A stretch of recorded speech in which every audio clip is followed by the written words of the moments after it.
We don't really have... it's trading extras. I guess we don't need an opening joke, but I don't know. I need to let him in somehow. I got a joke. The entire Game Awards. Maybe don't actually open with that. Welcome back to Tradin' Faves. Where we dunk on the Game Awards. I don't know. Because this is so much more exciting. Right.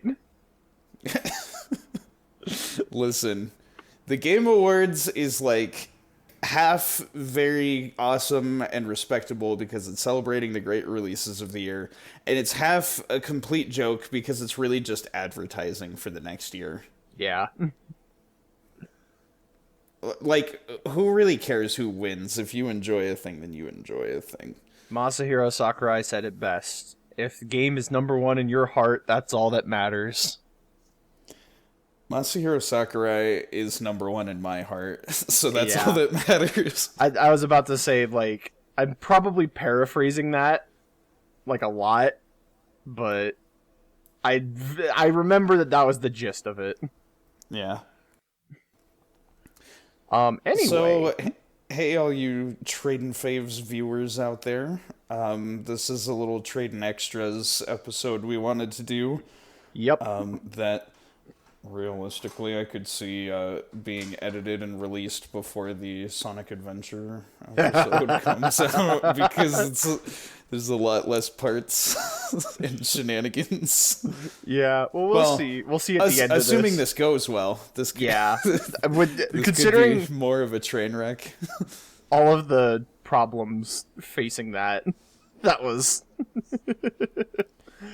Right. Oh, man. But yeah, we're just going to quickly recap all of the things we played this year and just kind of share some general thoughts. We're intending for this one to be quick, but you know us, can't keep a good tangent down. I was gonna say, I was like, all aboard the Tangent Express. Where are we going? I don't know. What's that over there? It's like an open world game. There is so much like sirens and stuff happening. I don't know how much that is even noticeable, but it's just complete pandemonium outside.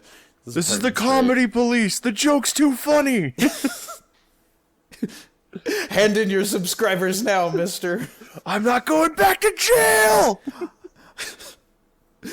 I can't go back to having 10 subscribers. Oh, man. Anyway, I like blanked. Were you going first or am I?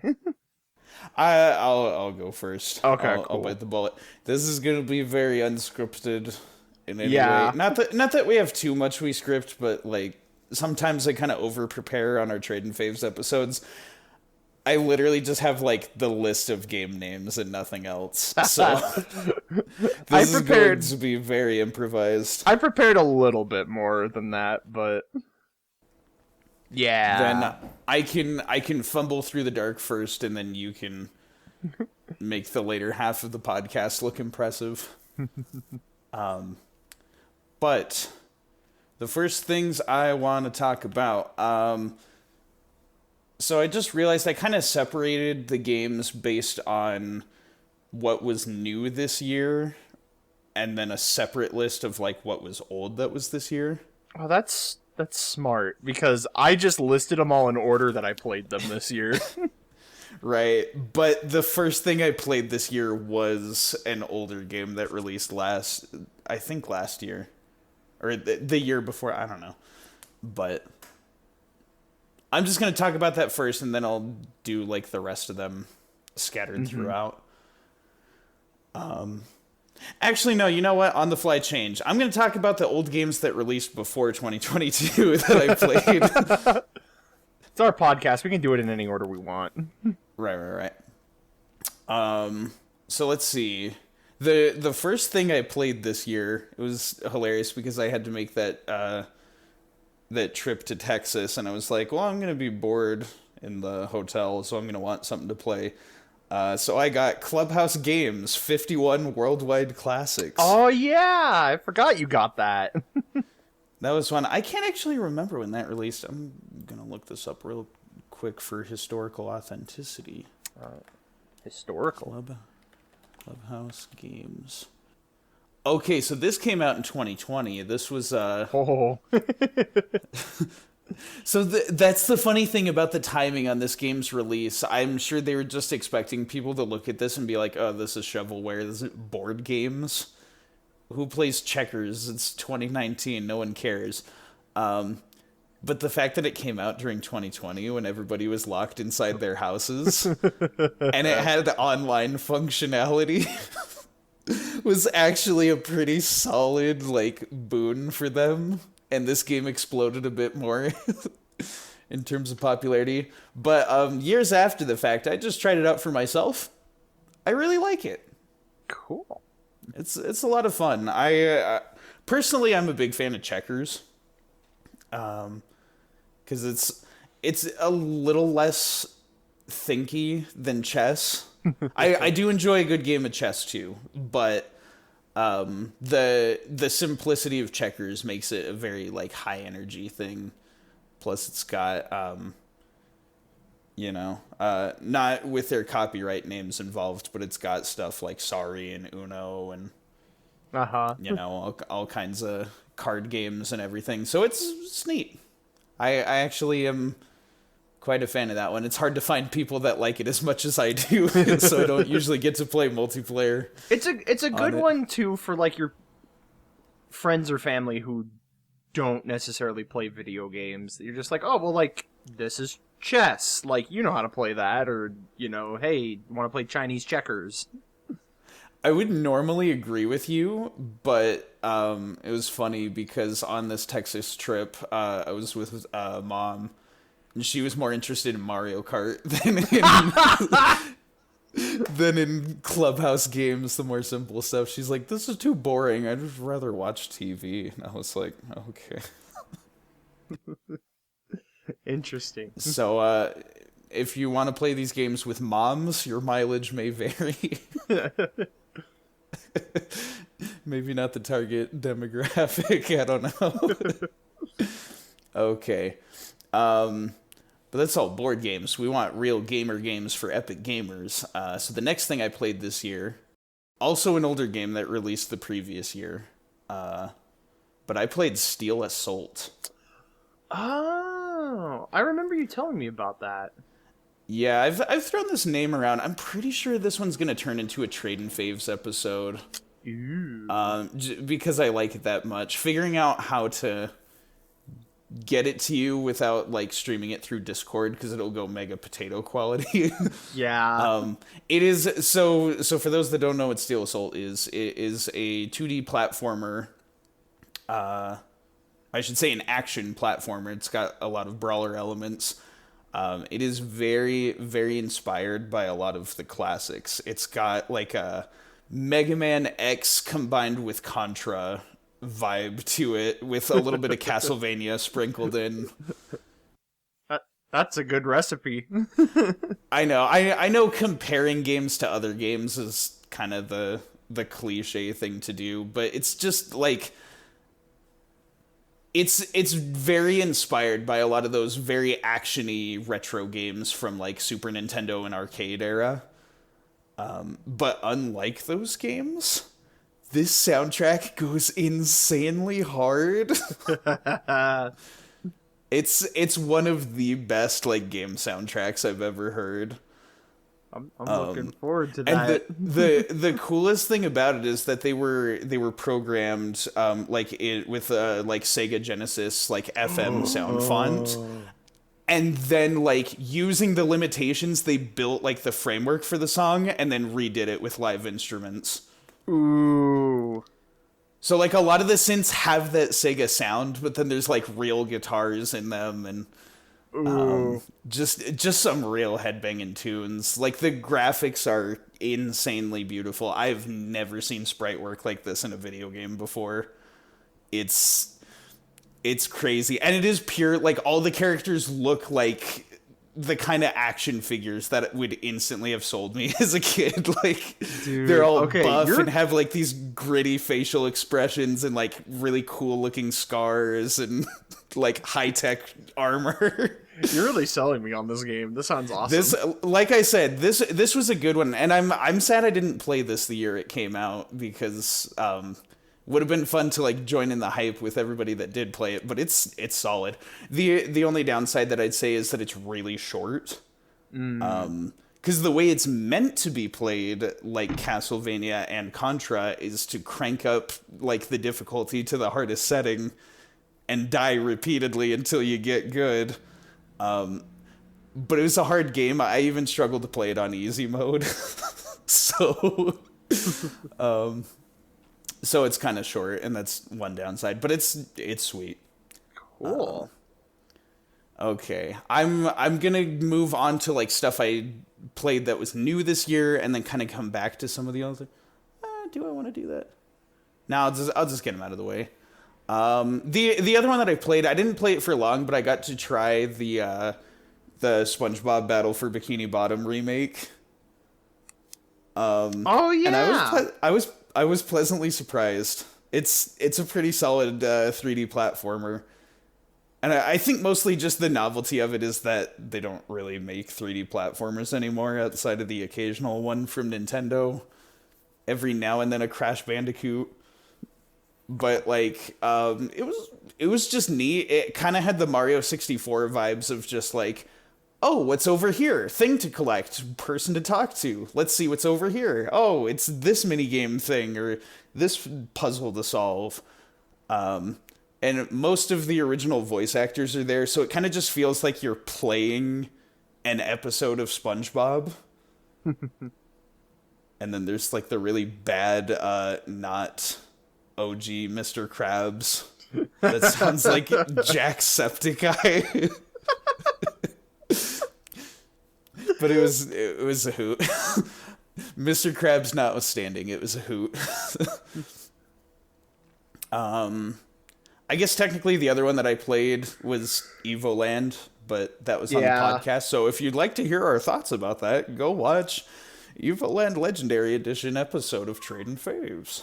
Yeah, I also had Evoland 1 and 2 on my list and I just wrote the note, go watch our podcast if you want to hear more about that. That's all there is to say about that. So technically in terms of older games, I've been playing a lot of stuff as well because, you know, our good buddy Snowflake the Pirate has his YouTube channel where I guest star ever occasionally. It's mostly just him and a weird dude doing their stream highlights, but then also occasionally we upload Let's Plays. I think I played more games than these, but the ones that stood out to me was we played Pajama Sam, the point-and-click game. And I'm going to be honest, that might be the greatest point-and-click game I've ever seen. It's such a charming game. The graphics are really amazing for the time the game came out, and like the sense of humor is really good, and there's just a bunch of dumb fun things to click on and just watch as they give you the dopamine hit, you know. It's some good fun. Technically, I also played Guitaru Man for the first time. I don't think those have gone up on the channel yet. Ooh. So stay tuned. Subscribe to Snowflake the Pirate for that exciting. We'd already seen like full playthroughs and listened to the soundtrack 7 billion times because it's Guitaru Man. It's amazing. But that was technically my first experience playing it. And it was a lot of fun. I like it very much. Very good game. And then the last like older game that I have, again, I think I played some other stuff. We're not finished with Final Fantasy VII, so I'm not going to talk about that. But we did play Grabbed by the Ghoulies, which is... it's currently all being uploaded to Snowfie's channel. It's not there yet, but there's some parts if you want to check it out. I think in terms of just being, like, commentating, this is, like, one of our best series that we did. I feel like everybody was on fire with the humor. And it's a really silly game. It's rare. Yep. And it's basically Luigi's Mansion, but instead of vacuuming up enemies, you just punch them. Just beat the living crap out of them. It goes like full on WWE sometimes. You get like the elbow drop or like the just like these big like satisfying kicks that'll like launch enemies across the room. It's like the animations are really fun. It's got a Grant Kirkhope soundtrack, which he's always amazing. It's it's got like wacky characters. The enemy design is really great. And again, like Luigi's Mansion, where it's just like room by room segments, where you like go through and you have a challenge to clear in each room. Extremely fun game. It's an older one that gets my recommendation for people to play. Or to watch is on Snowflake the Pirate's YouTube channel. A bunch of this is just going to be like, go subscribe to Snowflake the Pirate. Well, it's pretty much. Okay, now for the actual new stuff that released this year. I'm also going to be including DLC expansions because those are kind of relevant, at least like these two that I want to talk about. But the first real thing that I played this year was the Mario Kart 8 DLC. Haha. And if anybody knows anything about me, I'm a big fan of the Mario Karts. I love me some driving and some Luigi death stairs.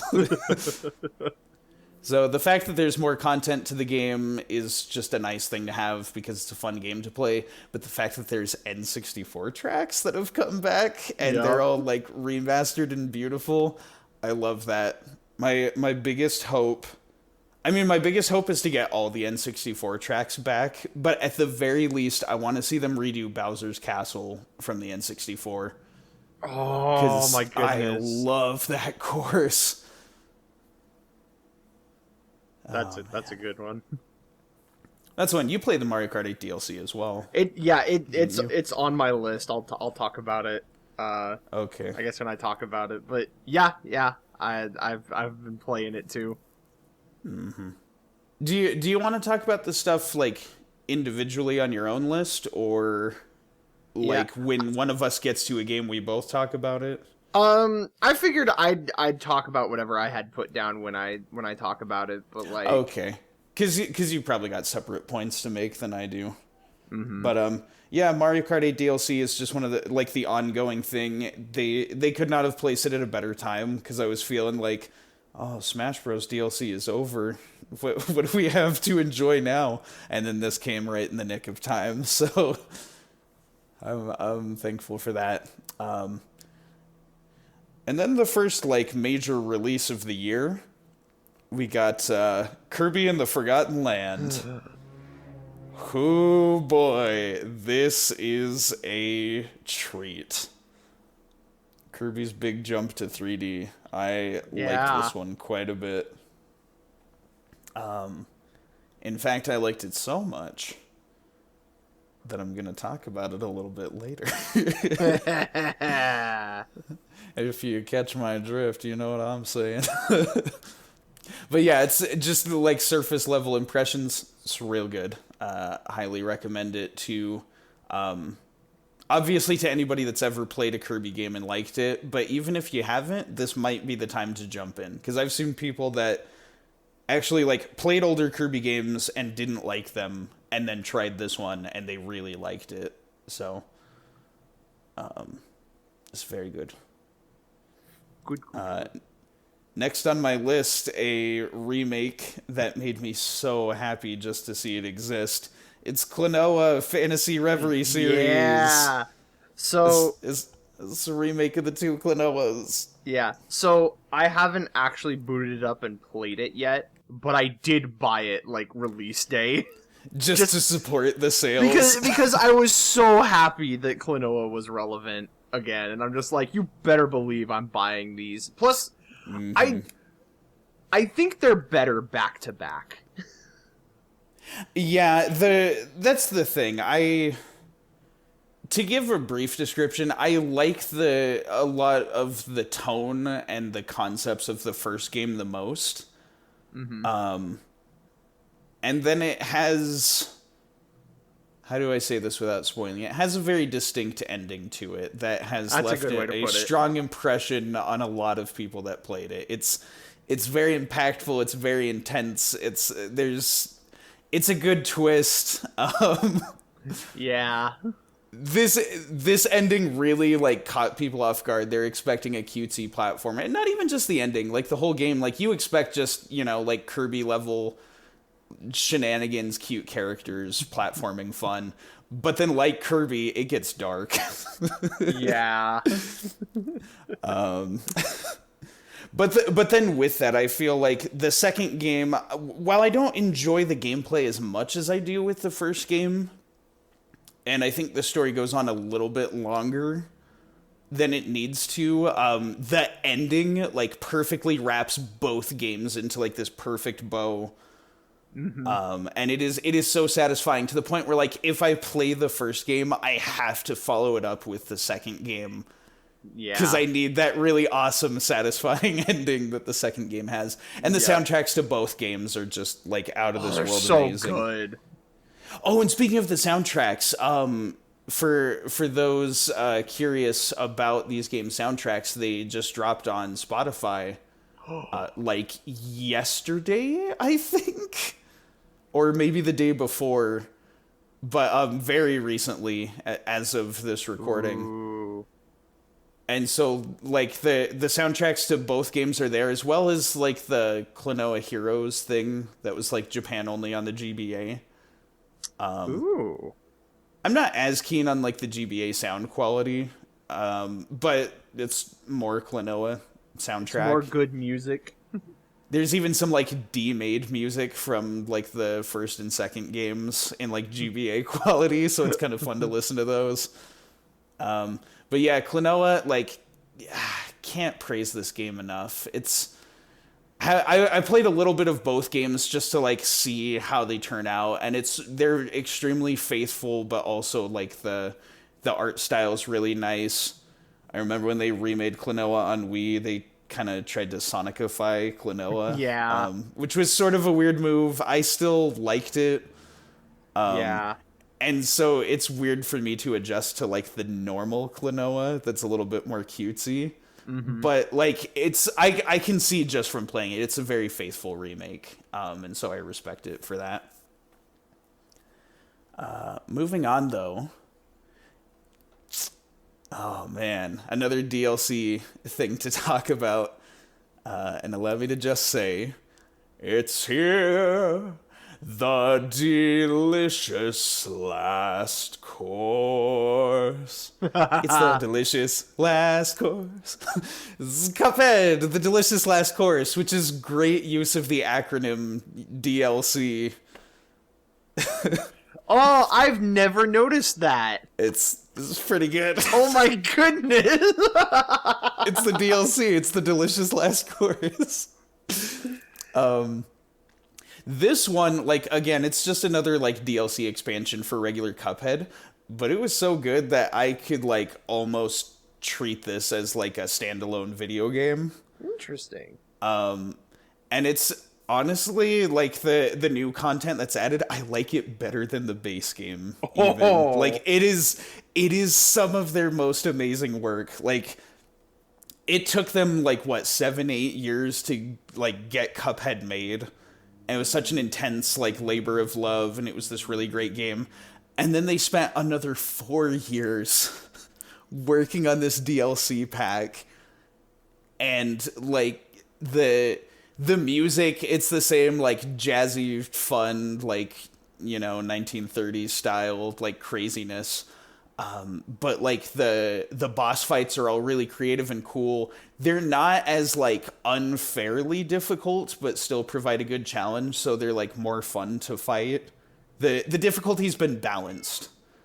And I won't say nothing, but, like, the final boss, the animation is out of this world good. Ooh. Like, I have scarcely seen animation like that in a video game. It's freaking amazing. It's so mind-blowingly good. Plus, you can play as Miss Chalice, so they added a new playable character, and she is a lot of fun to play as. And I guess, like, there's just a ton of, like, hidden secrets and unlockables and just all kinds of fun crud to do. It's everything you'd want out of a DLC expansion. It's even, like, a lot of what you'd want out of just a good video game. And they took all that and slapped it onto an already good game. Yeah. Very good. Quite enjoyed me some Cuphead. Another new game that came out this year that I played was Shovel Knight Dig. Oh yeah, that did come out this year. And this one was pretty sweet. So it's kind of like So Shovel Knight was, like, built around this, like, drawing inspiration from, like, 8-bit platformers of its era. You know, Mario's Mega Man, a little bit of Zelda 2, a little bit of DuckTales. Mm-hmm. Just, like, drawing pieces from there. So Shovel Knight Dig is like, okay, what if that was the game that released in, like, the late 80s, early 90s, and then we got to the Super Nintendo, and then we made a sequel on the Super Nintendo. But it's like Super Nintendo and Sega Genesis combined. The music gives me a lot more Sega Genesis vibes. Interesting. But it is exquisite. The sprite work is so good. It's just, like, more Shovel Knight fun. But the design of the game, it's a roguelike. Ooh. Which is, like, different for Shovel Knight. So instead of, like, a straight, like, A to B progression through a bunch of levels, it's like, you have procedurally generated levels from, like, a bunch of different, like, pieces of, like, level design ideas. It just sort of makes a level as you go. And the level design, it's a platformer, but it's designed to just always be scrolling down instead of, like, left to right. It's always scrolling downward, so you're digging deeper and deeper into the earth. Which is a very creative way to do it. This game is brutally hard. I have not beaten it, and then there's all kinds of, like, God dang it stuff you can do to get a secret ending and, like, all kinds of other stuff that, like, I can barely make it past the first level. I'm not good at this game, but it is cool. But it is cool. I will say the difficulty makes it very unlikely that we'd have this as a Tradin Faves episode. Yeah. But at some point I do want to just, like, show it to you so you can see how cool the game is. Oh yeah. And also it's a prequel to the first Shovel Knight, which is really interesting. Oh, that's so cool. Because I was expecting, like, new, like, graphical quality for Shovel Knight. They're going to make the jump to, like, 16-bit stuff. It's going to be a sequel. They actually went the prequel route with this one, which is really fascinating. The story takes a lot of really cool, interesting turns. And actually manages to have a storyline, despite it being a roguelike. So it's pretty creative how they balance all that. Let's see. As far as some simpler stuff that came out this year, one of them was there are two indie games that I played this year, just like short, quick ones. There's Super Sammy Roll, which I guess I owe you because you sent me a video talking about it. No, yeah, because who was it? Was it Nitro Rad? I think it was Nitro Rad. Yeah, yeah, like did a video on it, and I saw it.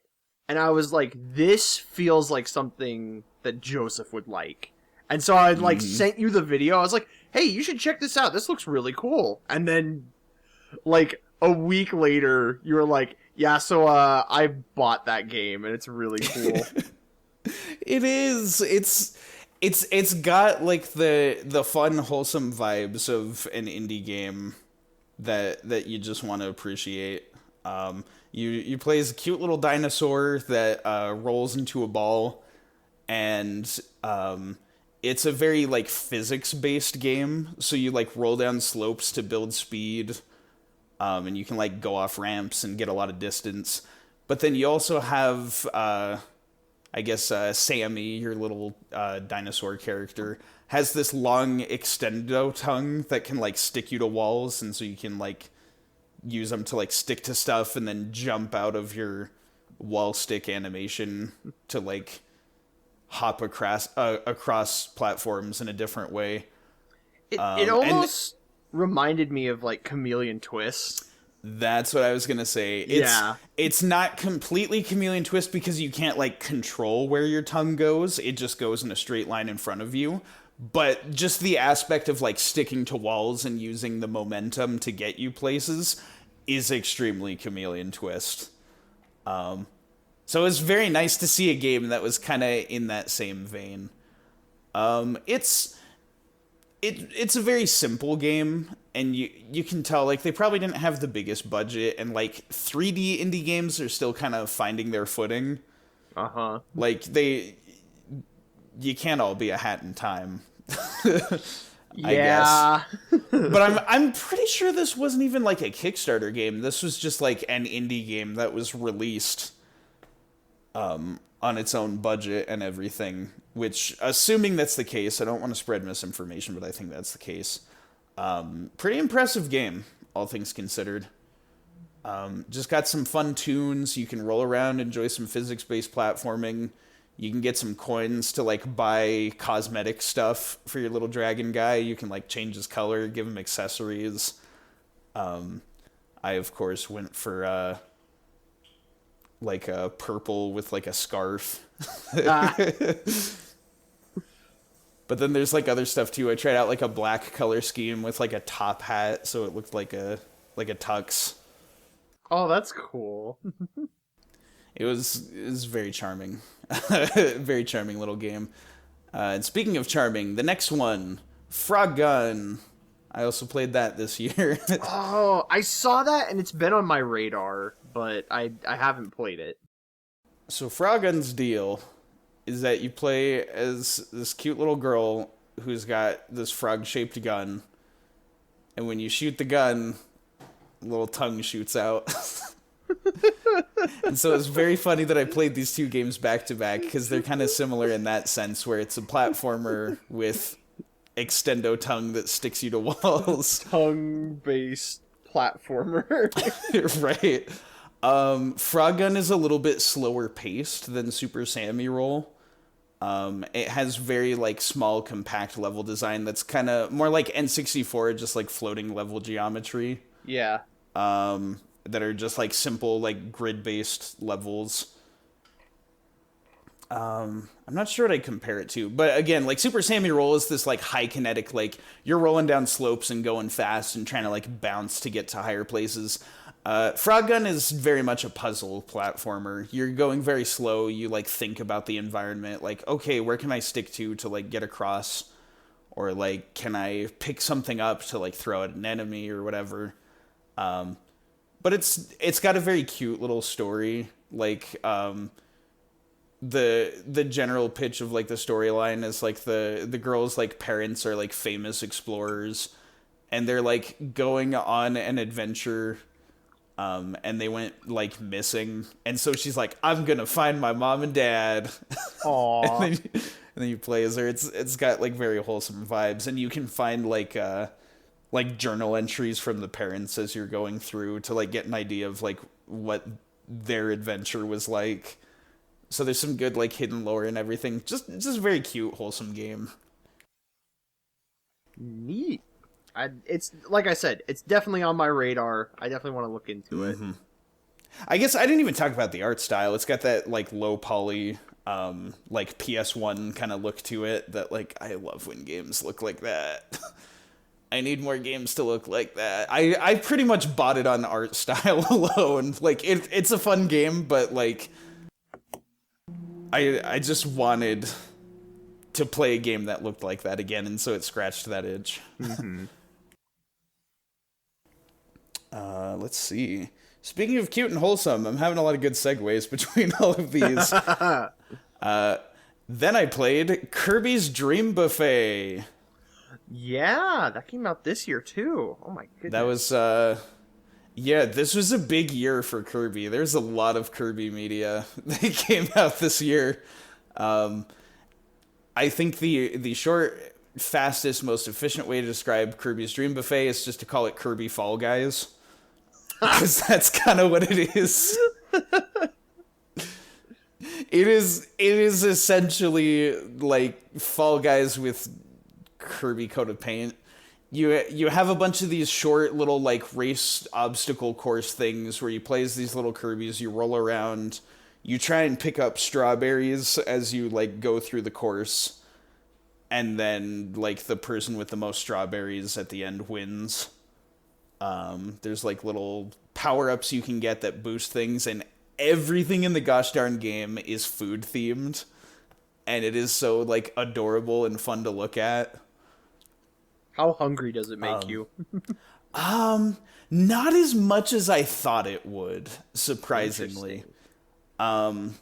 I mean, like all the food does really look good. When I take the time to like stop and think about what it is I'm rolling across, it's kind of like bacon bridge or something like that. But I get so like focused on like the I have to win, like I need to be the best. I actually did manage to play the multiplayer with a friend as well. We had a very enjoyable experience playing it together. It has sort of the same deal as like a lot of the other spin-off Kirby games. It has this sort of like level up system where every time you play a game, regardless of who wins, you get like experience points that contributes to your level. And every time you level up, you unlock more content, either like in the form of like costumes, colors for Kirby, or like new levels to play on and so forth. And I don't hate that system because it does incentivize you to play more, but I think more people would be into it if there was more content available from the start. Yeah. You do get some neat little bonuses if you've played the other Kirby games and that's on your Switch. Like it'll be like, oh, you played Kirby in the Forgotten Land. Here's like 3 songs from that game soundtrack that you can listen to while playing. Just little things like that are super nice. Cool. And in general, just like a fun little game. It's definitely like a tide you over until bigger Kirby things come out. But like we got it in the same year that we got Forgotten Land, so it's more Kirby than I could have asked for. Yeah, that's honestly, I didn't think we were gonna get that. And like, they shadow dropped that. Nobody saw it coming. Right. So, moving on to the next thing that I played a lot of platformers this year. Before the previous year, I was playing action games. Now I'm back to platformers. I played Pac-Man World Repack, which is to say the remake of Pac-Man World. This is another one I haven't found a lot of time to beat it. Kind of got blindsided by big release that came out in November that we'll talk about. But Pac-Man World, like I never got to play the original growing up, and I always wanted to because it looked like a lot of fun. And this playing just the remake for the first time with no experience to like platformer Pac-Mans prior, it's really good. It's a lot of fun. It's just got that like comfy vibe of an old school platformer. And again, like we've been missing those so much. There's just not enough of them that come out from like AAA studios and stuff. Mm-hmm. But it's very faithful to the original, but also adds a ton of like quality of life stuff that, from what I hear, makes it better than the original. It's a little bit of a shame that like Miss Pac-Man isn't allowed to exist for copyright reasons. Yeah, Because you have like generic stock Pac-Man's wife, the character, and you see it and you're like, that should be Miss Pac-Man. And I'm sad that it's not, but yeah, what can you do? I like the meme because like Sonic had a game come out that, and it's like, yeah, I can't believe they took a couple songs from my game. And I was like, what? How are you doing, Pac-Man? And he's just like, They took my wife. Just like this 1,000-yard dead inside stare. But it is really solid. It's such an interesting translation of like arcade Pac-Man, because there's like next to no graphics or story or anything in Pac-Man, and now there's like all these like characters in this world. There's like really interesting like villains with motivations and whatever. And the music's a lot of fun. There's like pirate levels, so if you like pirate music, there's some pirate music in the game. And in general, just like a lot of like jazzy stuff that uses like the leitmotifs of the arcade Pac-Man music. Hilariously enough, uses some of the Miss Pac-Man themes too, so like I guess copyright is not so strict on Miss Pac-Man that they can't use the music. That's just not the design. I don't know why I'm gonna die on this hill. I don't even care about Miss Pac-Man that much, but yeah. But then something really, really big came out. And that's Sonic Frontiers. Yep. This game is a big freaking deal, so much like Kirby and the Forgotten Land, I'm gonna talk about it a little later. Haha. And then after that, I thought Frontiers was gonna be my last game that I played this year. But through a little shenanigans, I ended up getting my my new gaming PC, and with it, to take it for a little test drive, I got Elden Ring. It's funny because I looked at it like today, and it showed you like playing it, and I was like, oh. You saw the little like Discord playing Elden Ring thing, didn't you? Yeah, and I was like, oh, interesting. I was like, we're gonna record this today. At least I gotta get at least like 2 hours of gameplay. I gotta die at least 30 times so I can say that I have my. Hey, I only died. There's like the mandatory first death against the unbeatable boss during the tutorial, and then there's like the easy tutorial that I shouldn't have died on that I did die on. So that was 2 times, and one of them was mandatory. That's pretty good, actually. But again, it's the tutorial. So that's another thing. I have played the first Dark Souls before. Aside from that, I have not had a chance to sink my teeth much into the Souls games. I really like their vibes and the art styles for them, and like a lot of the environmental storytelling, hidden lore stuff. That's all extremely cool to me. But this is the first one that I've properly played since the OG Dark Souls, and it is so much more accessible. There's a jump button, first of all. Yes. Which dramatically changes the game. And in general, there's like a very like easy to understand tutorial section that has a lot of like, it leads you down these natural paths and puts you in an environment where you like would use the stuff that they're telling you how to use. In the first Dark Souls, it was just like you go down a corridor, there's a sign that vaguely tells you like this button does this thing and doesn't elaborate, and then like some enemies come and attack you and you don't have time to like put everything you learned. You just got a trial by fire. Yep. Whereas this is like way more accessible. It's very like you have these situational rooms where it's like there's a guy whose back is facing the other way, and it's like if you approach from behind by sneaking and they don't notice you, you can backstab, and you're like, oh, I'll try that. And then you can try it out and see how it works, and you get used to it, and it's just like, it's so well designed. And that's the other thing too. The one thing that I was expecting to have a problem with, and it may still be a problem because I've only played a couple hours of the game, but actually, like realistically, I only played 2 hours, and then I spent 2 hours on the character customizer. I mean, that's a Souls game.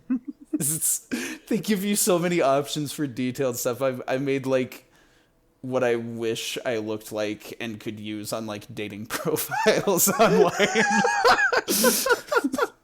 Made this like more attractive version of myself, and I'm like, this feels vain, but I'm gonna enjoy this.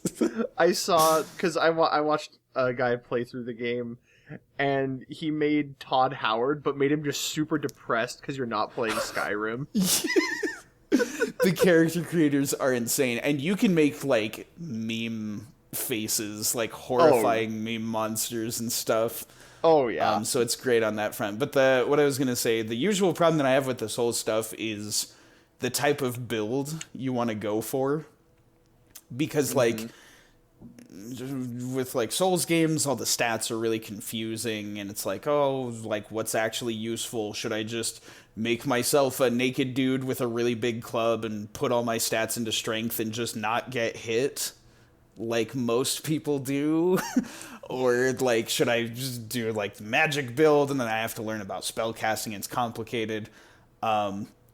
So my decision may still be a problem. In the past with Dark Souls, I wanted to go for like a rogue build where I could be like real speedy and get a lot of quick hits in.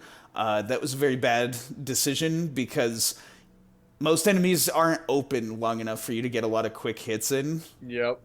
So it kind of is just better to get the single heavy hit instead of a bunch of quick slashes from a dagger. And so I thought that was going to happen again, where I was like, I'm going to have to play something I don't like or something that's not good. But one of your options for a starting class is Samurai? Ah. Let me repeat that. Samurai? And you get the full-on, like, Japanese armor with, like, all the padding and the horned helmet. And you get a katana and, like, a little wooden shield. And you're a freaking samurai. And I was like, okay, this may still be a bad build. And I may still have a miserable time. But I'm a friggin' samurai while I'm playing this game, and I love it so much. My character looks so cool. So there's that. You can become the Jetstream Sam. Pretty much. There's like hair options that are basically his hair. There's like options for like scars on your face. You can like pretty much be Jetstream Sam. You can make the big smile that he has. The big stupid toothy grin. You can't do a toothy grin. Aw. You get close though, I'm sure. But you can definitely make Jetstream Sam. Alright, so that is, as far as I can tell, everything I played this year. I probably played some other stuff on Snowfie's channel that I'm not thinking of. There's one in particular I'm thinking of, but... Okay. I guess it be my turn. It do be your turn. Oh boy, okay. So... What'd you play this year? Starting out at the beginning of the year, was carrying over from the previous year, which was Pokemon Shining Pearl. And this was interesting because a lot of people hated it. I didn't. I actually really enjoyed it because to me it was just an excuse to play Pokemon Pearl. Hey, listen. Sorry, I think that was my I was wife's... trying to tell you it's a bad game. I think that was my wife's phone. Yeah, that's... anyway, but go on. Anyway, the thing is, I have not finished it. This is going to become a trend here on some of these that I talk about, because a lot of stuff came out this year. Part of the reason I haven't finished it is, number one, I was doing a Nuzlocke of this game. Oh, yeah. And I suffered a devastating loss in the third gym. I lost 2 heavy hitter Pokemon that I dumped a lot of time and effort into. Mm-hmm. And so I have a lot of grinding to do to kind of bounce back from that. And then, of course, other stuff came out that kept me from playing that. So I was just like, ooh, okay. Yeah. I'll get to you eventually. But yeah, one of my losses, which made me really upset, was for the first time I trained a Licky Licky. Oh. I named her Raspberry, and she was the backbone of my team. She was so freaking tanky and so much fun. Yeah, Licky Licky's a tanky one. Yeah, well, it's the fact that I got one so early on, definitely carried me. So yeah, it's one of those, you know, I got it because it was mostly to tide me over for my next game, which was Legends Arceus, that I also need to finish. There were so many games this year that, like, the game just kept getting pushed back for me. Right. I was laughing because on my I did the Nintendo, like, oh, let's look at, like, what your most played games were. Right, yeah. This was one of them. And it's solely because I would, like, pause the game and set down the controller to, like, deal with, like, I don't know, my son needed something or whatever. And so, like, there was a lot of just time where I just left the game on, but I wasn't playing. And so, like, I need to finish. And the other thing, too, is, like, I think I got the final boss spoiled for me. Because, like, it came out at, like, in January of this year. And so, like, everyone's like, oh, it's been a year, we can talk about this and spoil things in the thumbnails. But I did that thing where, like, I've seen it. I've seen, like, the thumbnail. And then I do the thing where I scroll past and I go, nope, didn't see it. Didn't happen. It's not real. And in the back of my mind, I'm like, gosh dang it, that was totally a spoiler. Yeah. So, it's on my list. It's just, it got bumped so far down this list because so many games came out this year. That's pretty understandable. Yep. But another thing that I did this year, I'm surprised you didn't remember it. We played Gartic Phone together. Oh, yeah. I'm not sure if I count that one as a video game, but, like, I can see it, yeah. Yeah, it was Snowflake the Pirate, Te, and my wife, and the video is up on Snowflake the Pirate's YouTube channel, so go subscribe. That is right. That was this year. Yeah, because in order to get this list, I went into my, like, phone's calendar, because I'd marked, like, when certain games would release. And I went back and I forgot that I marked on my calendar that we were playing it back in March. Okay. And it was, oh my gosh, dude, that was so much fun. It was. Like, I really want to do that again because of how funny that was.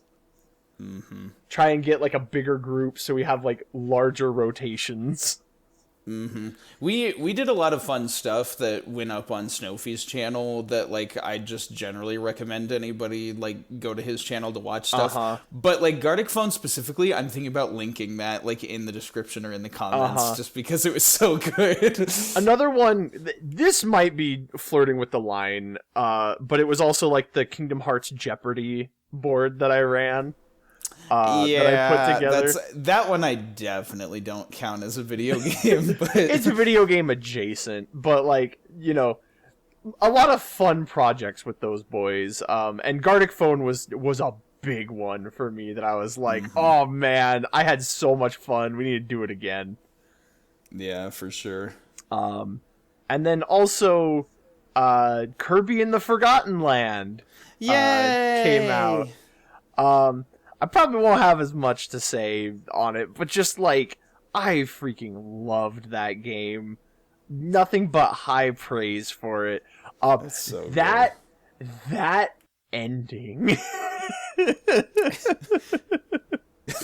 it wouldn't be a Kirby game without it, but oh man. Yeah, I was gonna say, I was like, duh, that ending. It's a Kirby game. Final bosses are an art form in the Kirby series. So something else that happened this year, because we know that, like, the Nintendo eShop was dying or whatever for, like, the Wii U and That's right. the 3DS. and I misunderstood the deadline. So I went kind of crazy and like picked up a bunch of old like GBA games. Well, it's good that you still did when you did, because now in order to buy stuff from the eShops, you have to load money onto your Nintendo account. You can't use a credit card directly on on the Wii U or 3DS. Well, I think the 3DS one is just down, but the Wii U one is going down, and it's still up till next year, question mark? I believe it's March of next year. Yeah, that's what it is. But you have to load money through a Nintendo account, so it's way more hassle to buy things. But anyway, so like I picked up a bunch of like old GBA like titles that I was like, oh man, like I need these in my library. And one of those was Fire Emblem Sacred Stones. Oh yeah. I like classic. You know, that was my introduction to Fire Emblem. And so like I booted it up. I played through like the first couple of chapters, and showed it to my wife cuz I freaking love that game. It's so good. Yeah, that's a good one. Another one that I played a little bit of it was Earthbound. I played a little bit of the beginning. I really like it a lot. I've been meaning to pick it back up and actually like play through the whole game. But like Earthbound's very grindy, and I don't have a lot of time for grindy games. Might be part of the reason I'm so behind on Pokemon and stuff. Understandable. But yeah, and then we got Sonic Origins. That's right. That did come out too. Yes, it did come out. And oh my goodness, I freaking loved. This was such a good year for Sonic. Like, oh yeah, so many good things. Because like, in addition to like the games that came out this year, we got Sonic Prime. We had the Sonic 2 movie. Like, we got like the Frontiers like animated shorts and stuff. Like, there was so much good stuff. The comics were like so good this year. Yep. So like I literally from like the start of the year like all the way through I was riding the Sonic high. But Origins especially, it's funny because a lot of people like when it came out, I just like shut out the rest of the world and I just like consumed content. And then I came back and everyone was like, "Oh, like Origins sucks." And I was like, "You know what? I'm not even going to look at it because I had a great time with this game and I don't need my opinion of it colored by the masses." Oh, okay. But like some of the discussion I did hear, like it was weird that like the Michael Jackson tracks weren't in the game. It was super weird going through like Ice Cap and not having the Ice Cap Cap through music. Ice Cap and hearing happy music. It was weird, but like it wasn't a deal breaker for me. And then also like I get that the pre-order chart thing that they made was confusing. But like honestly, I think this is, in my opinion, the definitive way to play the classic games. Like, I really loved it. The animated cutscenes were gorgeous. And, like, the no lives system was, like, amazing. Because, you know, I'm not great at video games. And so, like, I would die a lot. And it would... In, like, Sonic Mega Collection, it was always disheartening when I would, like, work my way through one of these titles and then die on, like, Metropolis Zone in Sonic 2. And then I'd have to start all over. And so it was, like, really nice that, like, I could just play for as long as I wanted. And, like, if I died, I just keep practicing this section until I got good enough to beat it. Well, with the older versions of the games, the penalty for a game over was just getting kicked back to the title screen and having to redo stuff you were already good enough to beat. So, like, I do see the value in having a mode like that. Yeah, well, and also, like, instead of extra lives, because then it's like, oh, well, then what's the point of collecting lives? You get the coins, which you can spend to either retry special stages to get Chaos Emeralds and Time Stones, or you can spend it on, like, this gallery that has, like, all of this music, all of, like, the animated cutscenes, including all of the Mania Plus animated cutscenes, and like all of this like concept art. It was just like, it was so cool and so packed to the brim, and like there's like a bunch of challenge modes that like I still haven't done all of them.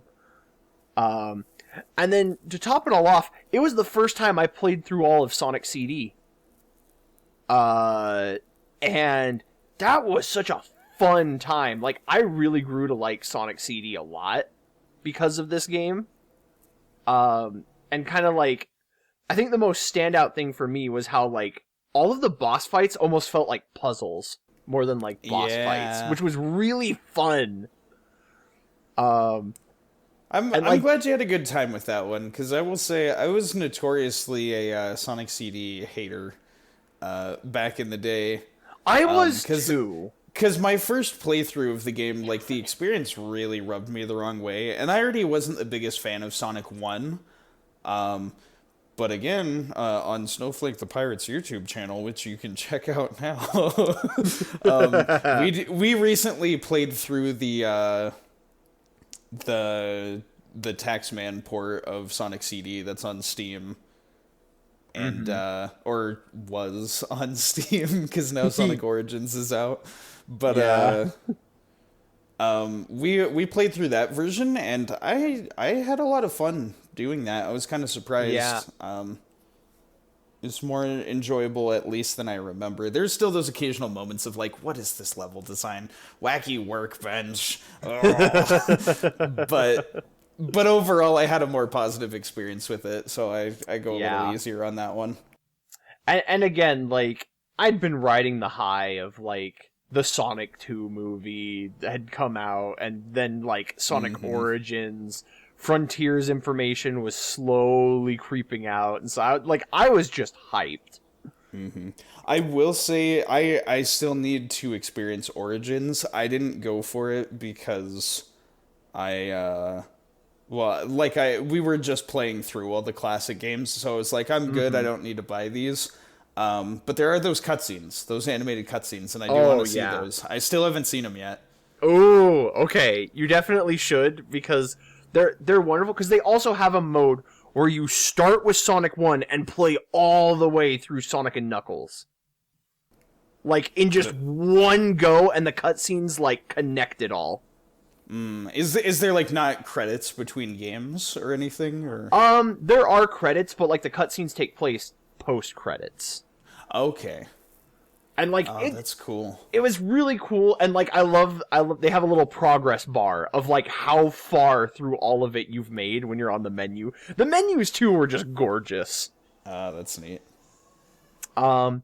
Yeah, but then immediately, like, literally right after I finished Origins, another game came out, and that was, like, this whole year. We got the Live Alive remake. That's right. Oh my goodness. So, I'm not going to talk too much about this game because, like, I played it and then I was like, this is a future episode of the podcast. I'm excited. Like, it is on the list. It is going to happen. This was... this game was so good. Like, I have nothing but praise for it. The scenarios were all super fun. The visuals are so gorgeous. Like I keep saying, I'm like, I want this team to remake Chrono Trigger in this art style. Because this game blew me away with how good it looked. And like, the finale. Oh my goodness, the finale. And the music. Yoko Shimomura is so talented. And if it weren't for something else that came out this year, this would have been my game of the year. Like, this was almost my game of the year. I remember hearing you, like, right as you had finished with the game, you're like, we're doing this on the podcast someday. This is like game of the year material. And I was like, whoa. It really is. It was so good, and I was blown away with it. The just again the concept for it, and like the way that like each different scenario would change up the battle system was just great. I absolutely loved it. But something else that happened this year, I got to revisit an older title that I'd played before. So there was the Dragon Ball Super, the superhero movie, was coming out, and one of my buddies at work, was like, "Hey, do you want to come like watch it with me after work? I'll grab tickets if you want to. I just don't want to go by myself." And I was like, "Heck yeah, dude, that sounds awesome." And so we're like, "Okay, the movie time is like an hour after our shifts end, so we can just meet at my place and we'll just hang out." And we decided to boot up Super Smash Bros. Ultimate. Oh, it never ends. So it never ends, but like, gosh, that game still holds up. It's so freaking good. It's not that old. I mean, no, it's not. But like, this really is the best Smash Bros. But here's the thing too. This was the first time I got to play him in Smash Bros. His Samus, and I'm sure he might be listening to this. His Samus is the single most terrifying thing I have ever fought in Smash Bros. Like, that was the most difficult challenge I have ever faced, and I still have nightmares about it. Good. Samus players are needed in this world. Yeah. No, like, legit, like, it was the perfect balance of, like, because being me, the piece of Sonic garbage that I am, I was like, okay, I'll play Sonic. And he's like, oh, we're going mains? Like, busts out the Samus. Yep. And, like, I'd try and get in close, and he would just counter everything I did. So I was like, okay, let me back up and, like, assess the situation. And then it's like, oh, here come the projectiles. And so, like, nowhere was safe. That's how you do it. Nowhere was safe, and it was one of the wildest, like, just moments of Smash Bros. We had a lot of just, like, really good games. So then, another absolute gem this year, Splatoon 3 came out. And, oh my goodness. I love Splatoon so much. Splatoon 3. This is the game that I probably sunk the most hours into this year. Wasn't it Legends Arceus? No, because, like, and here's the thing. Like, I logged a bunch of hours in Legends Arceus, but I didn't play it as, like, like I said. I'd let it sit. Yeah. But, like, no, legit, I played the crap out of Splatoon 3. Gosh, like, the Splatfests were... I'm so glad that I have been playing when the Splatfests have been going. Because they've been so much fun. Because a lot of, like, the Splatoon 2 and... Splatoon 1, I didn't get to play it, like, while Splatfests were live. And, like, the story mode, like, I love that it took so many cues from the Octo expansion, because that was one of my favorite things, in Splatoon 2, was, like, how you could tackle the levels in any order, and, they were, like, I think the Splatoon devs learned that, hey, we can make levels really challenging if they're not necessary to beat the game. And so this game cranks the difficulty. And then, like, Big Run was a thing. I just barely played, like, the first Big Run, which was so much fun. The music in this game is so freaking good. And, like, Octavio! I freaking love him and the Squid Sisters. And just I'm so happy to be back in the world of Splatoon. DJ Octavio is best Splatoon character. Yes. I love DJ Octavio so much. I didn't end up making an Octoling. I ended up going with a Squid. And like I love what they did with your character from the very first game in this one. It was really cool. Yeah, it was neat how they incorporated them into the story more. Because like they did that with the DLC for Splatoon 2, and then they like further built on it in this one, and it's so cool. And the finale to the story mode, oh my goodness, I was just riding the high. It was so good. It's so good. From there, Evoland 1 and 2 actually took up a bulk of my time. And again, I'm just going to be like, go watch our podcast. But the thing was, like, I didn't have a lot of free time, and that was what we were doing with most of my free time. Mm-hmm. And then, oh yeah, this is an interesting one. For the very first time in my life, I got to play a little bit of Minecraft this year. Yay! It was a lot of fun because it was for my wife's birthday because she plays a bunch of it. And so wait like a second, was this year that I played Minecraft for the first time as well? Maybe, I don't know. I thought it was last year, but I'm doing the math on this. I'm like, I think that was this year for me too. Interesting. I'll have to ask Snowflake about that, but yeah, that was a fun experience. Tell me about yours. Yeah, so I'll be real. I get the appeal. I don't think Minecraft is for me. Understandable. Just because, like, again, the first-person controls, I struggle with first-person games. Right. And it was really, like, tough.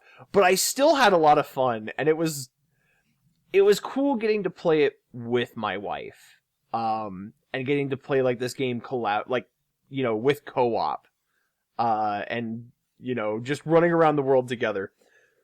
I think also part of what affected my experience was I played on my crappy laptop, and so I had to set the draw distance really low. Yeah, that would do it. Which did affect a bit of the world. But like I said, I had fun, and it was a cool way to spend time with my wife, which I really enjoyed. Yeah, for me, like I'm getting better about like first person games. I definitely started improving at that when I played Metroid Prime.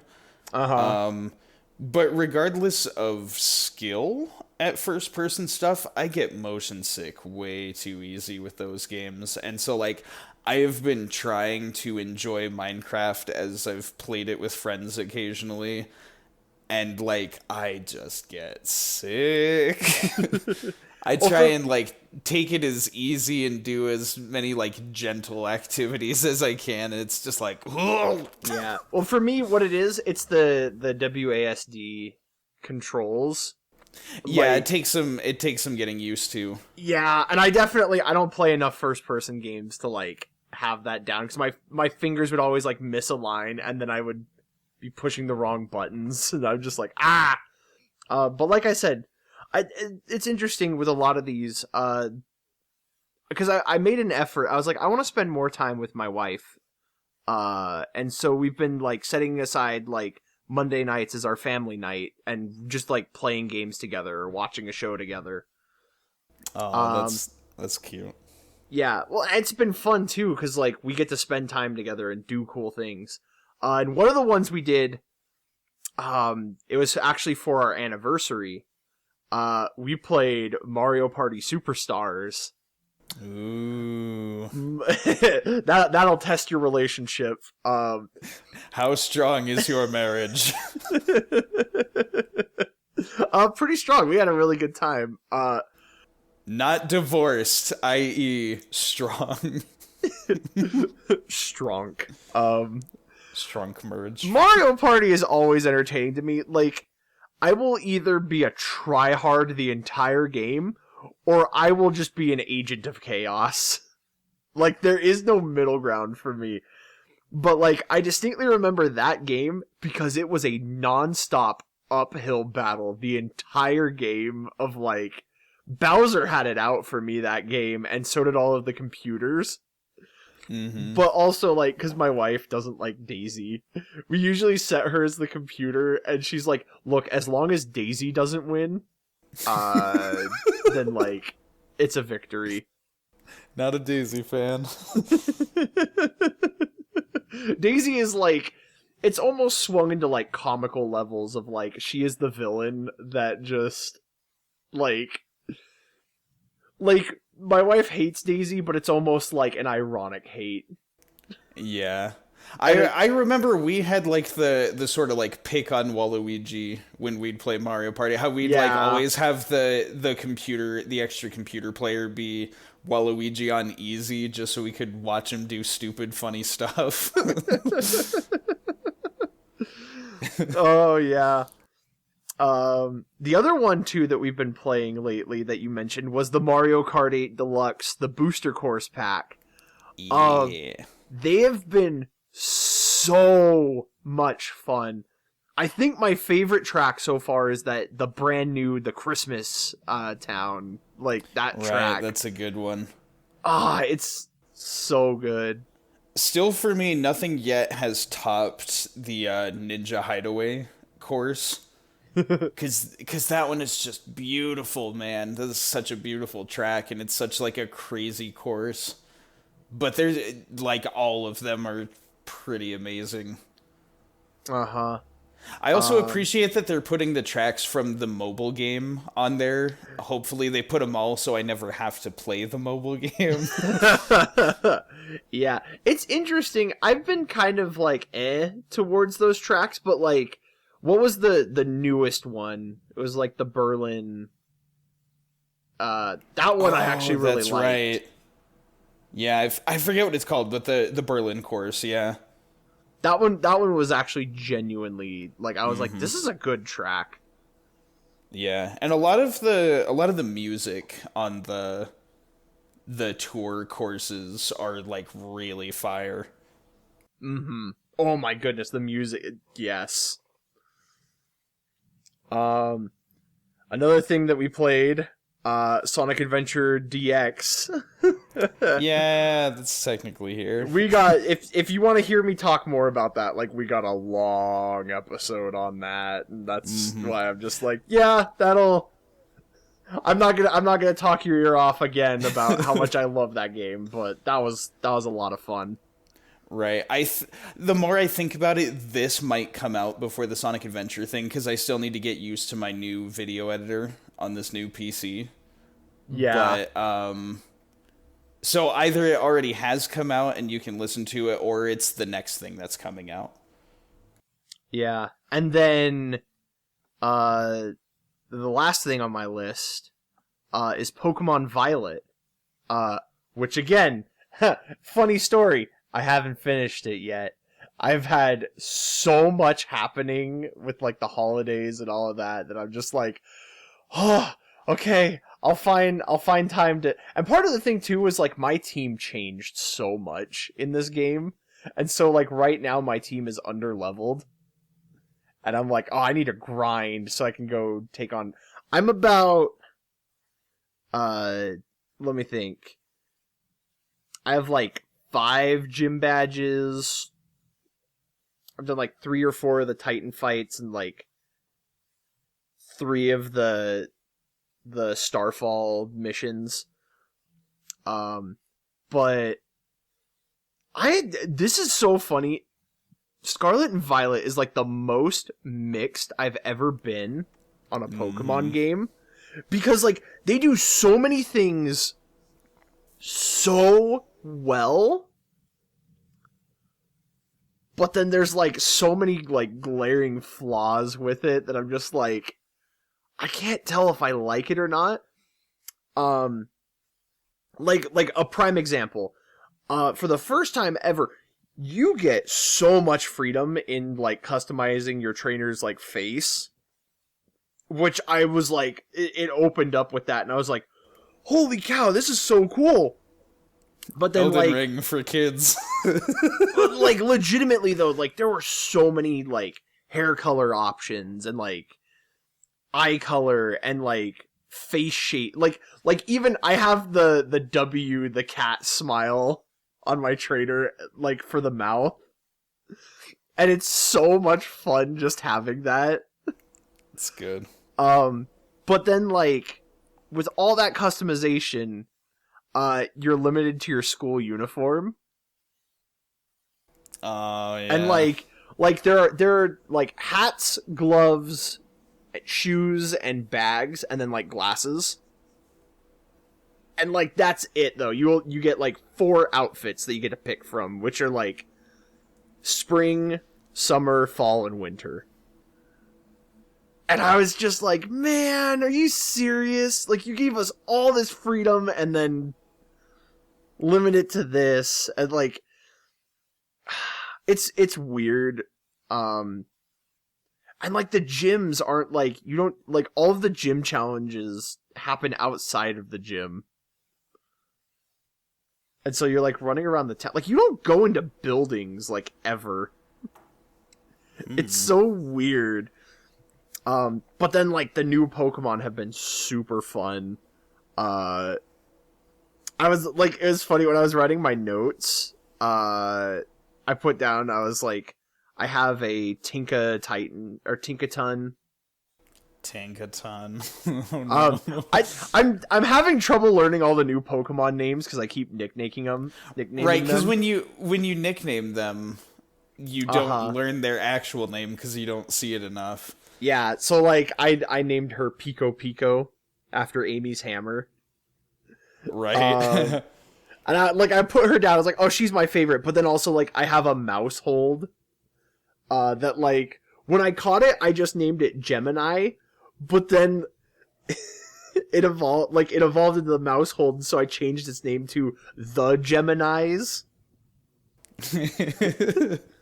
And then I'm like, oh, and then there's, like, Farigiraf and, like, Mabostiff and like, there have been so many cool Pokemon in this generation.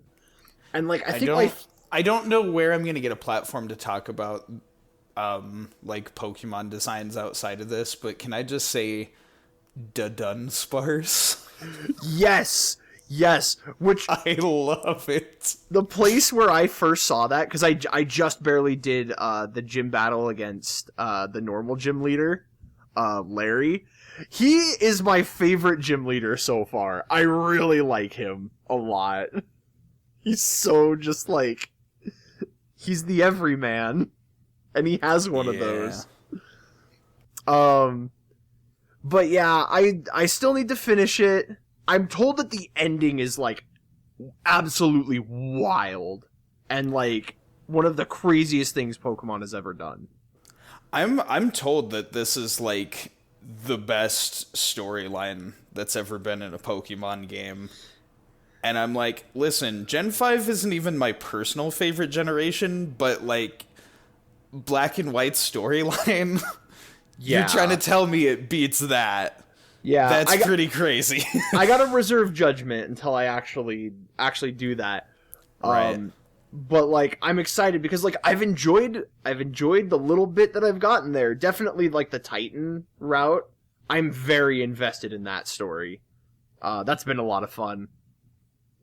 But yeah, it's so weird. This is the most mixed I've ever been on a Pokemon game.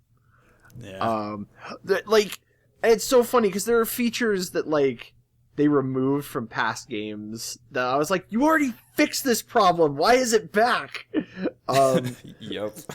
But then there's, like, other things, like, because now that it's open world, like, I wandered up to this dude who was, like, he had a level 50 Pokemon in, like, the starting area, like, near the beginning of the game, and I was like, I can't fight this! And so, like, you can now run from trainer battles, which I think is great.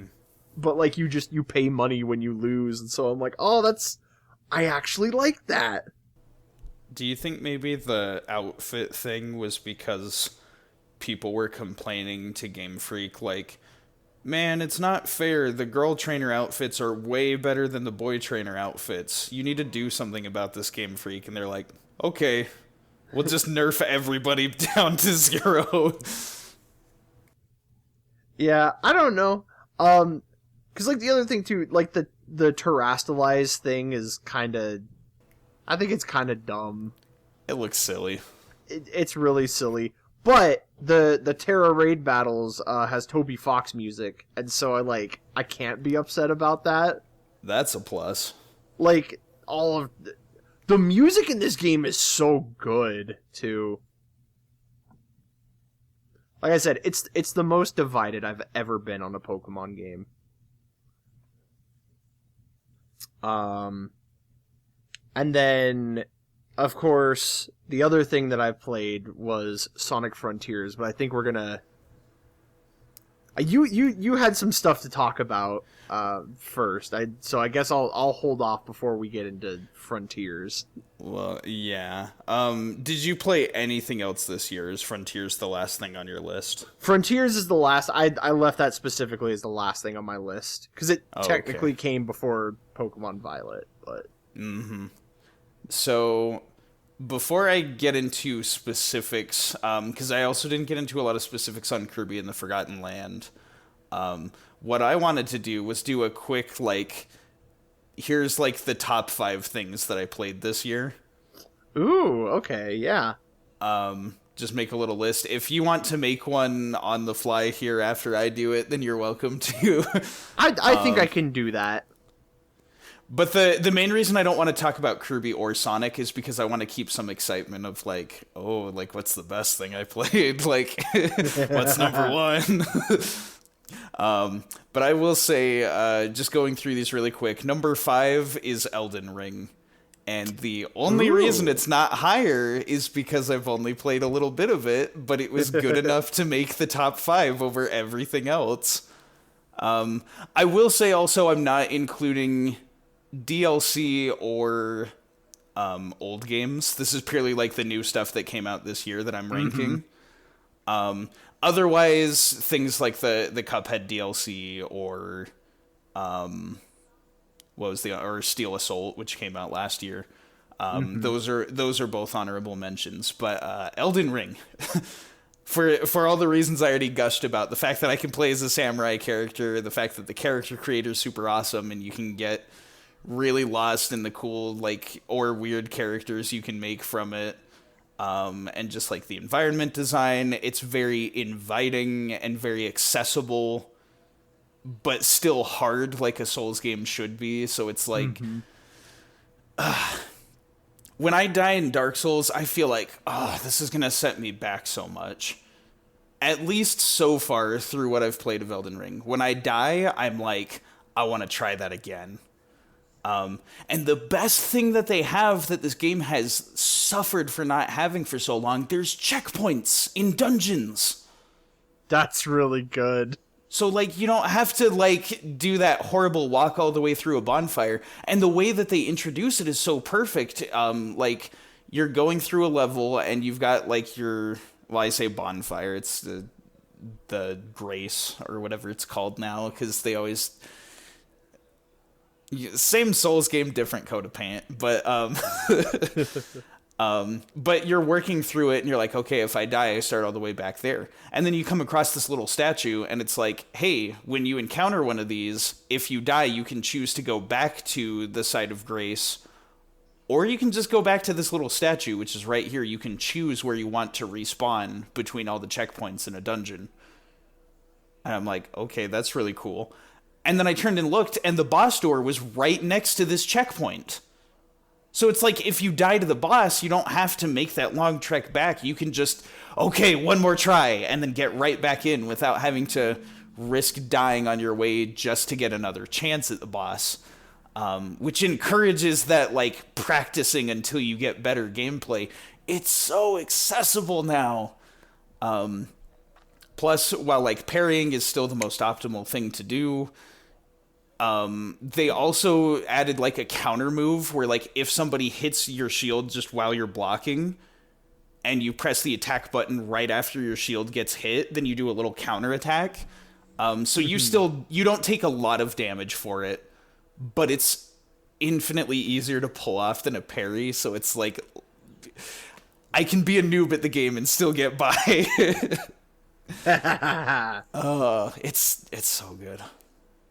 Any hoozle. So for my number 5. We're gonna do it back and forth on. Yeah. I think we're gonna go. Okay, back and forth. that's fine. That's a good way to do it. So I'm gonna have probably Sonic Origins. Okay, I respect it. And again, I won't say quite as much on mine because I feel like I already talked at length about them. But like Sonic Origins was so great. It came out at such a good time. And it just like again, it was part of that Sonic high that just has been going all year long. Yeah, it's true. It's been a good year for both Kirby and Sonic, which I think is just like my ideal in the games industry. Yep. Dude, if Metroid Dread had come out this year, I would be so conflicted on. Oh, dude. It was hard enough last year when Dread and Deltarune Chapter 2 came out the same year. Right, yeah. Like, I can't pick a favorite child. Exactly. This year already was hard enough. But yeah, Sonic Origins. Mm-hmm. I promise at some point I'll see those cutscenes. They're good. All right. For my number 4, and I think I talked about the mechanics of this one enough that I don't need to really get into it, but my number 4 is Shovel Knight Dig. Just kind of to reiterate really quick, fantastic sprite work. Jake Kaufman soundtracks are always good, no matter like what sort of platform he's going for. But it's Jake Kaufman Sega Genesis sounding music, so it's just real sweet. Like it took me right back to Genesis Sonic when I was listening to those tunes, and just very addictive, challenging gameplay loop that stimulates the little lizard neurons in my brain. Cool. Your number 4. So my number 4 I have is Kirby in the Forgotten Land. That low? And you know what? I'm just kidding. Just because I'm just playing. Yeah, and these aren't really in any particular order. Like there are some that I rank higher. Yeah, these aren't exactly in an order for me either. But like I put it in at number 4 because like as much as I loved it, it was earlier in the year, and so I have like some of the more recent stuff on my mind a little bit more. But like it still definitely earns a spot in my top 5 this year because this game was great for like a Kirby's first real foray into 3D. I think it absolutely crushed it. So true. Yep. All right. Number 3 for me, I got to give it to Klonoa Fantasy Reverie series.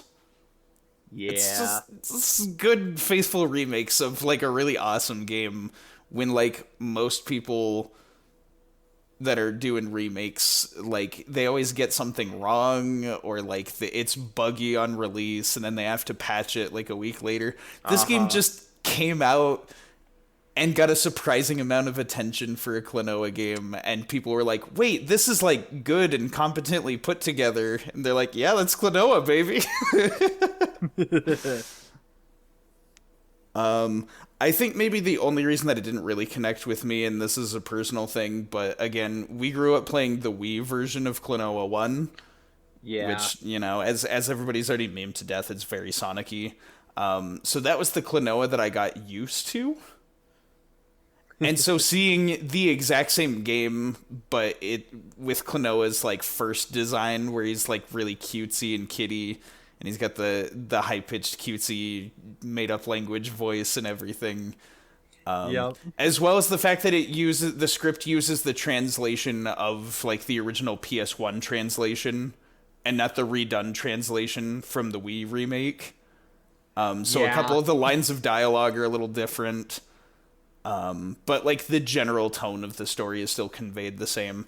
So there's like slight things to have to get used to, but it's just such a good game that I don't freaking care about all these little nuanced things. So for me, for number 3, I'd probably have to give it to Splatoon 3. That's number 3. Yeah, honestly, and that's the thing too, is that Splatoon 3 is the gift that keeps on giving. Another thing that happened, was that, my friend at work also bought it, and it's like his first Splatoon game, and we got to like play in a Splatfest on the same team. Like, and I've never gotten to do that in Splatoon, and it was so much fun. Just like, because I like we'd play a match and then I'd shoot him a text and just be like, oh man, that stupid thing that happened or whatever, like I wasn't ready for it, or like he did something cool. It was awesome. It was just absolutely awesome. And Splatoon 3, like, I love too that it's one of those games that gets so much free support, and it gives so much like good content. And that's the other thing too, is walking around the town and like there's all of like the old like Miiverse-esque posts that people, some of them are cursed, but some of them are like super funny, and some of them are like, how did you draw this? How did you turn the Mona Lisa into a Miiverse post? So many SpongeBob memes. Gosh, yes, the SpongeBob memes.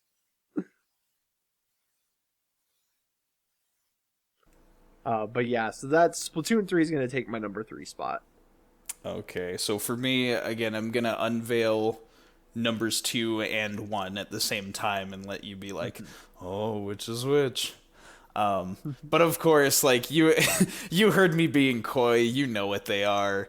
It's down between Kirby and the Forgotten Land and Sonic Frontiers. Because, my goodness, these two games are such a delight. Yep. I'll reveal mine as well. Yeah, go ahead and drop yours too. Yeah. For number 2, I have Live Alive. Like I said, I can't talk much about it because I want you to go in and just experience it so that we can do a podcast episode on it.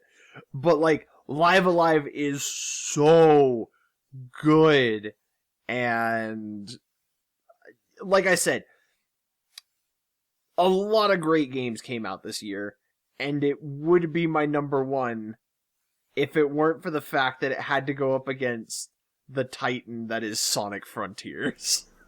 Excellent choice of words there, Titan. That, would you believe me if I said that actually wasn't intentional? But no, I believe it. It sounded very genuine, but I had to capitalize. So I guess with that, Sonic Frontiers landing number 1 for you, I'll go ahead and unveil this now. It was a very tough call to make because between Kirby and Sonic, I adore both of these games. These are both fantastic games that came out this year. For very specific reasons we'll eventually get into, I did have to give the win to Sonic Frontiers as my personal game of the year as well. And we'll get to that in a second. But first, I want to talk about Kirby and the Forgotten Land. yes, Because, like, you may just be thinking, like, oh, it's the worst game because it's not your game of the year or whatever. Like, let me tell you, for as long as I'd made this list, I kept going back and forth. I was like, no, but, like, Kirby and the Forgotten Land was the best thing I played this year. It was so good. And then I'd think about stuff that was in Sonic Frontiers and be like, no, but that's, like, game of the year material. Oh, but Kirby, though, like, this was not an easy decision to come to. These games are just about equal. Like, I wanted to rank them in a top 5, but they're technically, like, both first place. Yeah, and, like, for me, like, all of these games were, like, first... I don't think I played a game I didn't... Well, I don't know. There, most of what I played, I had a good time with. Yeah, caught yourself thinking. I did. Yeah, I didn't play too much that was, like, I didn't really play anything that was bad this year. There was some stuff that was a bit, like, simpler, stuff like, Frog Gun, or, like, just, like, stuff like the Mario Kart 8 DLC. Like, stuff that's very simple, but, like, by no means did I really play anything bad this year. But here's the thing. So we both are like Sonic Frontiers Game of the Year, and, you know, we can gush about that or whatever. But I specifically wanted to use this top 5 thing to talk about Kirby and the Forgotten Land because we aren't going to do a podcast episode on it. Yeah. And I do need at least some form of an outlet for gushing because it's perfect. It's a masterpiece. It's Kirby's Jump to 3D. Is. It's the fact that all these other game franchises out there recklessly threw themselves into 3D right as the N64 and PS1 technology came out. They were like, we got to make the jump to 3D. It's what's going to sell. Kirby held its peace. It kept, you know, on a steady course. And then it decided, like, okay, now it's time to make a 3D Kirby game. And because they had all this time and foresight and preparation and, like, mini games to experiment with and stuff, they were ready to make a 3D Kirby game, and it turned out amazingly. And there's so many little details about, like, it could still be a 2D game, and all these little additions would be amazing, but it's the fact that you can upgrade copy abilities to get even more crazy powers. The bosses all have, like, a ton of, like, personality in their animations. The soundtrack goes so hard for this game. It's, like, it's so hard to even compare Kirby soundtracks because all the Kirby soundtracks are amazing, and this could still be, like, the best Kirby soundtrack out of all of them, which is so, like, insane to think about. Without talking about much of what it is, because I don't want to spoil people who do want to give this game a try. There's something about the final boss music in particular that has always captivated me. So if you've listened to a lot of these podcasts, you know I'm a big nut for dynamic music that, like, adapts to the gameplay and everything. Good old adaptive audio is one of those things I'm just really nuts about. So Kirby and the Forgotten Land, there's sort of, like, 2 parts to its final boss theme. That, like, on the CD version is just, like, they're combined into it as one long song. But to make the second part fit for where Phase 2 is, rather than just a jarring cut to that part of the song, the madmen who worked on the soundtrack wrote 14 different musical transitions. So that way, no matter where you're listening to in the song, once you get them down to that, like, half health point and the music picks up to the Phase 2 thing, there's a unique musical transition so that no matter what part you're listening to, it seamlessly goes into, like, the Phase 2 part of the song. And it's like, you can't even tell where there's a cut. Because all of the songs, like, the pieces to the song are perfectly measured out. So that way, like, you're just listening to this looping boss music while fighting Phase 1.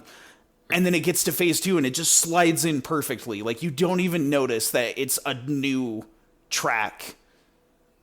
Like, you notice the more instruments and stuff that get added in, but it's such a subtle, like, shift. And I'm like, this is amazing! This is good design. I'm geeking out about this so dang much. It's just one of those things that's amazing. And there's, of course, like, there's all of, like, the, like, okay, you've gotten far enough into the game that, like, you're not just a stupid little kid. So now we can put the traumatic stuff in here. Yeah. Like, the end game, like the final battle and stuff, they keep doing that Kirby thing where they're like, is this the final boss? This seems pretty final bossy. And then it gets crazier and you're like, nope, this is crazier. But this has got to be the final boss, right? Nope, something even crazier.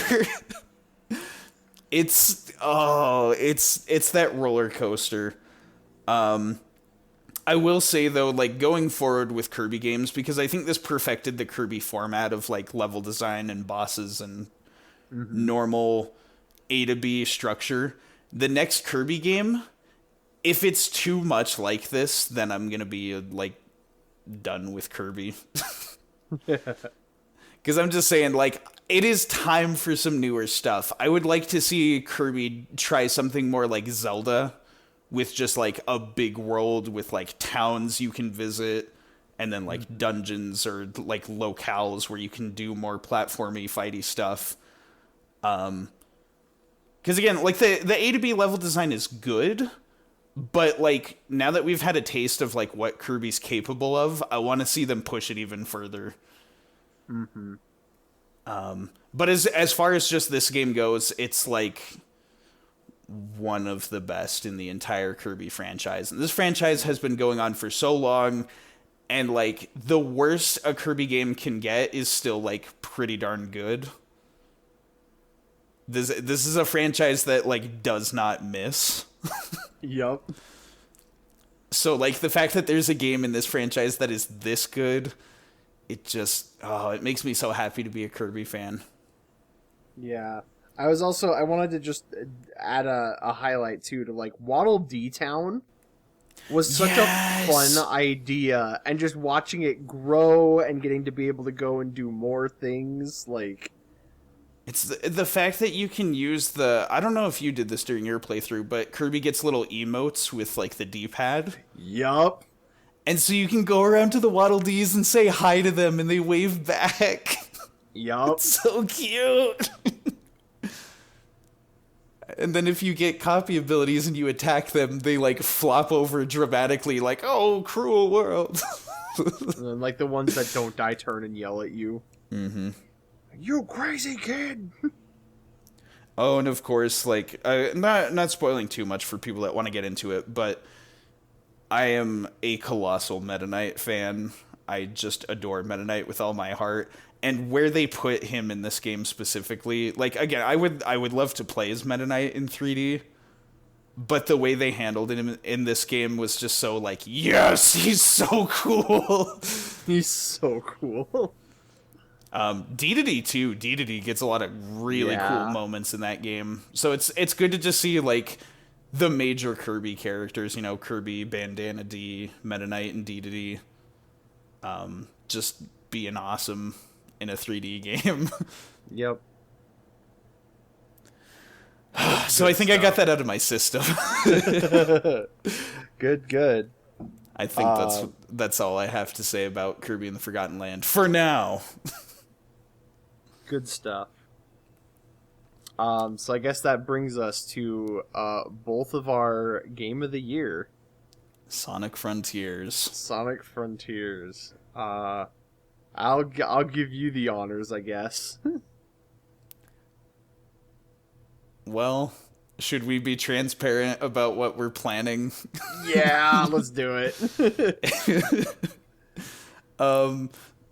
So again, we don't exactly know the circumstances of what the next episode of Tradin Faves will be, because this will probably come out before Sonic Adventure, which at the end of our Sonic Adventure thing that we recorded before this, we teased that this would be our next time. Mm-hmm. So let's just assume that like either Sonic Adventure already came out before this, or just you're aware that it's coming next. We'll talk about what's next, whether it's after this or after Adventure. But Sonic Frontiers, man. It's so good. We can't not talk about this. Like, being me, I would not allow us to not talk about this game. This game is so freaking good. And I loved it. And it was like just the icing on the cake for this amazing year for Sonic. Mm-hmm. It was basically like watching my two children, Kirby and Sonic, just live their most like successful, fulfilling lives this year. Yeah.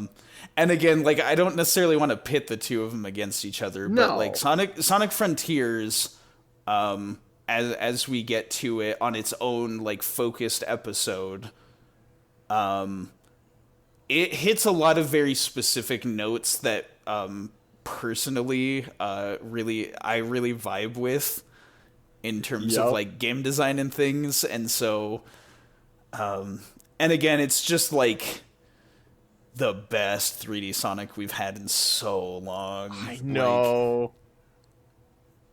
Probably, like, I haven't been this jazzed about a Sonic game since Generations, I think. Yeah, I mean, it's just good.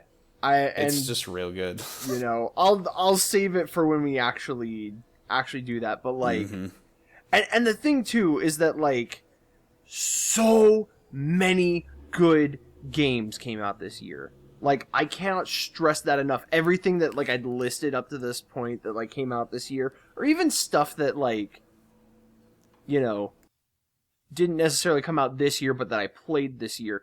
So many good games. And this one still managed to just come out on top and stand, like, above them all. As, like, at least for me, my game of the year. I think that's a testament to how freaking good this game is. But I guess since we didn't do like a proper next time on Tradin Faves announcing it, again, we don't know, like, the more I think about it, this will come out before Sonic Adventure, but I just want to do the proper tease because I like building the hype. So, to look forward to after Sonic Adventure, next time on Tradin Faves, follow me. I'm standing on the border of everything. Listen close. Can you hear the spirits sing? Lost messages of long ago? Leave the life you knew before. See a new world worth fighting for. Find the truth of who I'm meant to become. Another path I must walk on. We're here with Sonic Frontiers. I'm so excited to talk about I love those this lyrics. I couldn't do anything else other than a dramatic reading of the lyrics because it's that game's music. Gosh, it hits different. Again, like, it's Sonic, and I think it goes without saying that, like, regardless of what you feel about the game, the soundtrack is always good. But like, oh boy, this game's soundtrack, that'll be a topic for conversation. It's kind of the same thing I was saying with Kirby. When you just always expect like the music of that franchise to be good, then it's just like, oh yeah, this one's gonna be good too. But it's like, oh no, this one's like stand out good. Yep. Like, it makes a name for itself amongst its incredible peers in the franchise. Yeah. I'm so excited to talk about that. Yeah, me too. But yeah, that was our look back. What a crazy year, dude. What a wacky year. I am surprised I found any time to play video games. I know. And I'm looking at my next year and going, dude, my life's only getting crazier. I'm not going to have time to We're going to do this again next year. And it'll be like, so I played like 2 games. I will say, like, though, the one I didn't get to this year that I really wanted to was Persona 5 Royal. Yeah. And like a lot of friends have been like, just play it already. And I'm like, but you don't understand. It's Sonic Frontiers. And then I finished it and they're like, okay, now play it. And I'm like, but you don't understand. I got to test out my new PC. I got to play Elden Ring on it. Like, I just have not had the ample time to commit to, billion-hour JRPG. But I really do want to get to Persona 5. So I think that's something that, hopefully next year, if we're doing the same thing on the channel, Persona 5 will be one of those games I get to talk about. Yeah. But anyway, I think that about wraps us up. Remember how we said half hour? Yeah. I love our show. I set the low goal of like 1 hour, And then as soon as like you hit the 45-minute mark, and I was like, I haven't read any of my stuff on my list. And so I kind of just knew. That was the thing though. You could have gone first. You could have set the pace. And you chose to defer it to me. Nah, so it's rambling good. we a go. Wahoo. Wahoo.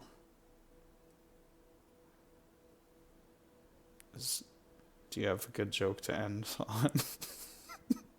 Funny joke.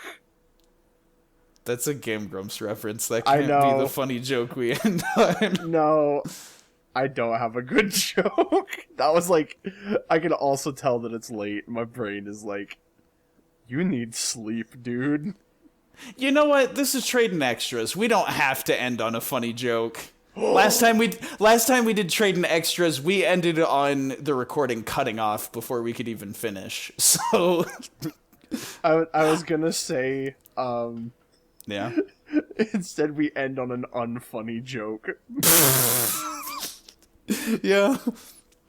Which, Yeah, I'm down for that. which honestly could be. I'm debating on how hard I want to commit to the self-deprecation of like, so all of our jokes. Oh. And that's where we'll cut it off.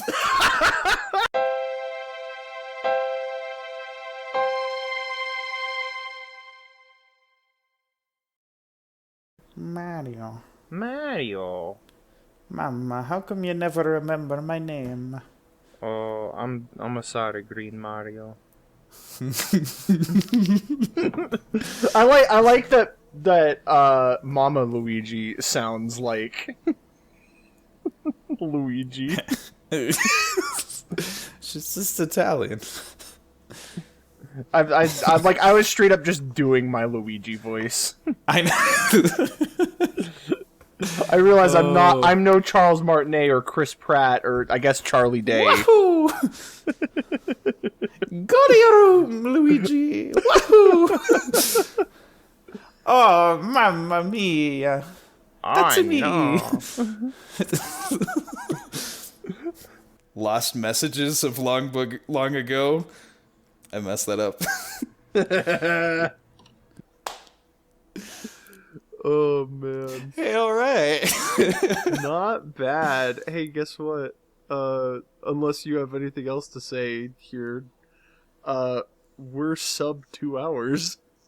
We did it. We're speedrunners. Heck yeah.